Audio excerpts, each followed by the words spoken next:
There will certainly be Haitians who, if not celebrate it, will not be sad to see him go.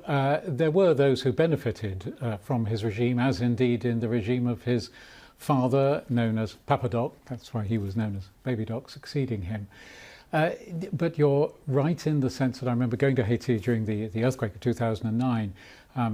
There was a ceremony took place where many of those who died in the earthquake had just been buried. It turns out that was extremely close to many of the victims of the Tonton Macoute, the secret police who in many ways underpinned particularly Papa Doc's regime, but also his sons. Still hugely traumatic for people. It was obvious at that time, and I think has remained since.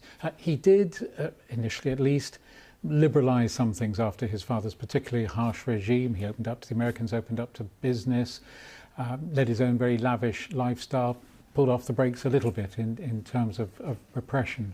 But nevertheless, this is the poorest country in the Western Hemisphere. That's how most people lived, and they saw really no benefit at all from his presidency. Because he was the youngest president in the world, wasn't he? He was 19 years old. So, yeah. so as you say, there was hope that he would not be as much of a dictator of his father, but he also proved to be excessive as well, didn't he, in spending money? That's certainly the way most, and particularly the poorest in his nation, even the middle classes, would have generally seen it. Of course, after he left, it turned out that there was continuing great instability and chaos very often in Haiti. So, you know, it's difficult probably for Haitians necessarily to say which is the worst and the best of these regimes. They've seen so many years of instability, but in a way he's bracketed together, and always was in legend really, with his father, and certainly as far as father was concerned, he'd instigated what most people saw as a regime of fear and terror, and he really did